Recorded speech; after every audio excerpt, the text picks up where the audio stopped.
It's people that came to me and said, LeBron, you got to do what makes you happy. I thought about that, and I was like, yeah, I think so. I think it's about time. And then I thought about it and said, hell no. I'ma do what makes my city and my state happy. And that's why I came back. I love you. I'm back. Mic drop. That was at the University of Akron over the weekend. King James seems adamant he's staying home. Shannon, were you surprised that LeBron decided to go back to Cleveland? I was shocked. And Skip, I've heard you say so many times how big a fan and how much you love Michael Jordan. That's how much I love LeBron James. Considering what Daniel Gilbert said about LeBron in his leaving, how he called him classless, how he said he quit, how he called him disloyal, self-anointed king, and seeing how outspoken LeBron was when it was revealed what Donald Sterling said. So I'm thinking to myself, and I think a lot of people were thinking, if Daniel Gilbert can take pen to paper and email this out, what did he say about LeBron in private that didn't get out? In the process of him going back, I tweeted, LeBron James is a bigger man than I can ever be. Because as an athlete, all you can hang your hat on, Stephen A. and Skip, is that I gave it everything I had every time I went out there in my arena or on the field. And if somebody says, you can call me classless, you can call me dishonest, you can call me disloyal, you can say I'm obnoxious, but don't say I quit. Because if you said I quit, not only did you say I quit on you, but I quit on my teammates. Yep. I always tell guys, I say, you play for three things. And if you play for them in this order, success, fame, adulation will come. You play for your teammates' respect. You play for your coach's trust. And you play for the fans' appreciation. If you do those things in that order, money, fame, adulation, praise will come. He said he wanted to go back and be in his community. I'm a firm believer that you can do a lot for your community and still not live in your community. Bill Gates gives billions of dollars to Africa. He doesn't live in Africa, but he still does a lot for the city, for the continent. I understand that. But it means something to him to be in Akron, to raise his family in Akron. It means something for the state of Ohio that he got an opportunity to come back. And so because he's happy, I'm extremely happy. But I'm shocked because if my owner had said that about me, he can't even pick up the phone and call me. Because my grandmother used to always say, there are three types of people that will tell you the truth. Kids, drunks, and angry people. And maybe two of the three, he was absolutely. He was angry, and he was very childish. Now, I don't want to get into speculation or innuendo about whether or not he was drinking that night, but he was probably two of the three, Skip. You buying? No. I understand where you're coming from. You know, I don't blame anybody for thinking the way that you're thinking. My attitude is that I would not have forgiven Dan Gilbert either.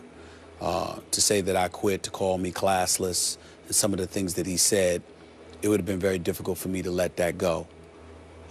Dan Gilbert's a grown man.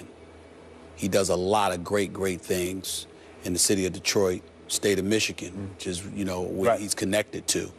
There's a lot of people out there that will speak to his philanthropy, his generosity, his business savviness, etc. But in this particular instance, he came along as incredibly petulant, vindictive, and vicious, because what he said about LeBron was clearly beyond the pale.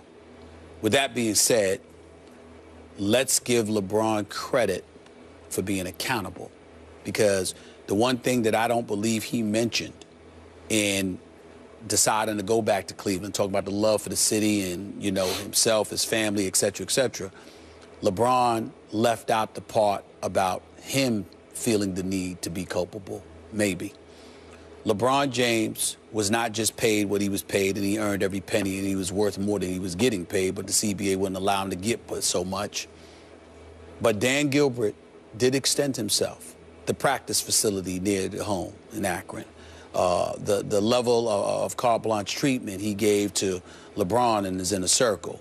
There were things that he did to extend himself that he deserved a simple phone call if you're leaving him. He didn't deserve, as much as I have criticized Dan Gilbert, and I stand by every critical word I've said about him, he didn't deserve to find out that you were going to South Beach on television like everybody else. And when you do something like that, sometimes, you know, you might have initiated, you know, his reaction. And so LeBron accepting accountability for that is a very, very big thing. And I think that that has to be brought to light. LeBron James has, you know, tacitly or otherwise recognized that there are things that he could have been different, that he could have done differently. Agreed. So did his crew.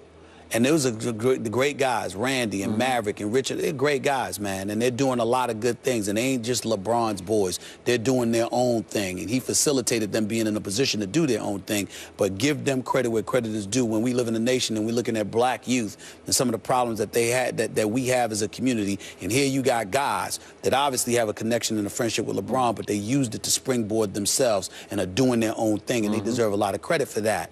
But at the same time, there were times where they could have done things differently. You do get to a point where you connected and representing the best player in the world and one of the most well-recognized and well-renowned athletes in the world. You can feel yourself a little bit too.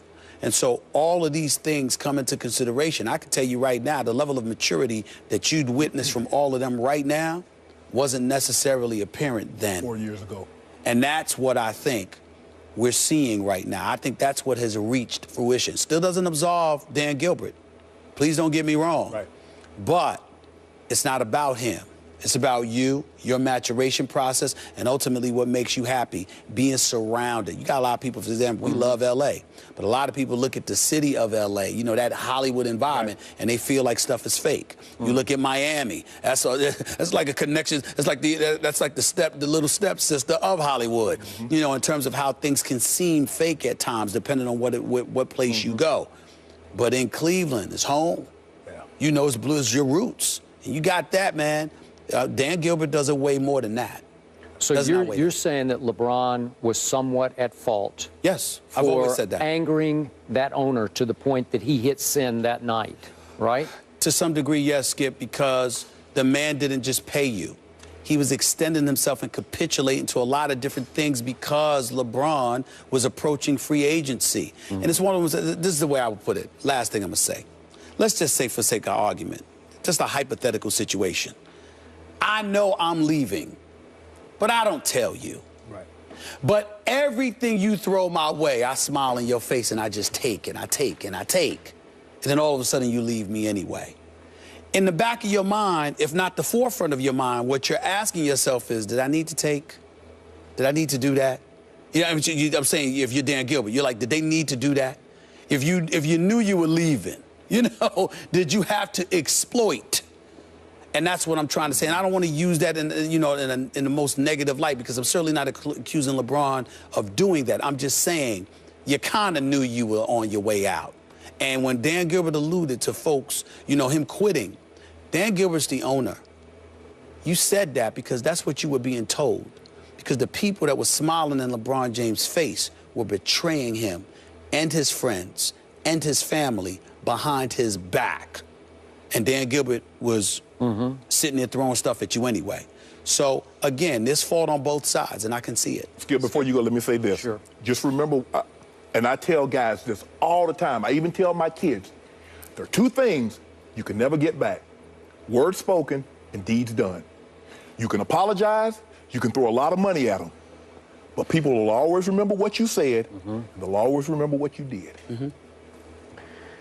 I'm with Shannon on this because, you know, initially, I was dumbfounded. I thought there was no chance that LeBron would go back to Cleveland because of that Q word that you brought up, the quit word. Yeah. I thought that bridge got burned to the ground.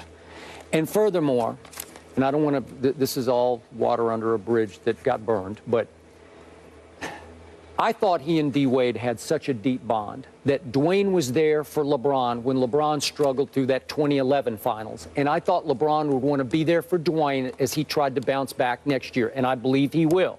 And I thought the three of them had a little bit of a pact. And when Pat Riley did, quote-unquote, call out LeBron in that little State of the Union that he gave, I thought LeBron would want to answer the challenge of a former great coach and a great GM who made the case that, hey, all the great ones had playoff disasters and disappointments, and they all bounced back and won again. And he challenged LeBron, don't find the first door and run through it. Come back here next year, and we will get it right back together, and we will do this again. I thought LeBron would take the challenge, because when I looked at what was left in Cleveland, 33-49 last year, lost Deng, lost C.J. Miles, lost too many key pieces from a team that added an Andrew Wiggins. I'm not buying yet. So I'm saying, why would you go home to that? Then now I hear that our Brian Windhorst has indicated maybe this Love deal was kind of on the table already before he made his new decision to go back. And then all of a sudden I start to realize maybe LeBron James is going to run the franchise. He seems to basically be ignoring the owner, who is now the GM. He ignores the in-name only GM. He ignored the new head coach because they just met last week for the first time. But they were texting from the time he signed. But again, I'm not buying it. I think LeBron, that became irrelevant to LeBron, who is going to be the GM or the coach of this team. That he finally decided, nope, I'm going to go home. And PR-wise, this country has embraced LeBron for, quote-unquote, going home. Yeah. So that trumps everything. Then all bets are off. Did he leave Dwayne high and dry in Miami? I believe he did. I don't believe so. Okay, well, I do. And I think that Dwayne, in his heart of hearts, privately, is not pleased with this. But that's okay. That's okay. I like it that Dwayne's going to be on a mission to bounce back next year. A couple of things. Number one, you didn't go there to be in Miami forever. It was an experiment that you were willing to partake with two of your boys in Chris Bosh and Dwayne Wade. Dwayne Wade is always the lifer for the Miami Heat. LeBron James never claimed to be, never claimed he intended to be. So, and Dwayne Wade is a highly intelligent brother who knows better. So he may not have liked the fact that LeBron left, but at the same time, he doesn't feel like he's been left high and dry, because that would imply LeBron made promises. And if you know anything about LeBron, LeBron doesn't make promises. One of the things that LeBron does is that he's incredibly elusive. He's not going to make those promises, not to people outside of his family and his boys. And I've always told you, no matter how tight he is and cool he is with D-Wade, I got news for you. Chris Paul is the godfather of his son, not Dwayne Wade. You know, you got other friends, too. You tight with them, you love them, but at the same time, are they really a member of your inner circle? I would make a legitimate argument to you that despite the fact that he's been a teammate of D-Wade's and big brothers and a brother to him for this 4 years, that they still ain't tighter than he is with Chris Paul. So let's be clear about that. Number two. That might be news to Dwayne. No, I don't think it is, because it's not a knock against Dwayne. It's just a look, I got cats I went to school with, I went to college with, but you know what? My man Pooley, that doesn't date women that weighs less than 250 pounds. My man Pooley, that I never hang out with, that is blue collar to the core, whatever. I don't care if I see him once a year. There will never in life be a greater friend to me than my boy Pooley. But that doesn't mean I don't love other people, that we ain't tight, that we don't hang out with, but they ain't Pooley. And I never hang with Pooley, because no one will ever eclipse Pooley. Gonna have to cut you off, Stephen A. So, go ahead. We're going to have to go to break here. We'll continue this in a second. Coming up, we're talking Skip's Cowboys again, but first, check out... Again? First, though, we got a 15-second Instagram debate on the expectations in Big D. Check it out. These Dallas Cowboys stink. It's just that simple. I have finally had enough. I think that my offensive line just might be the best offensive line in the entire league. But I'm telling you, their defense is horrid. It's embarrassing.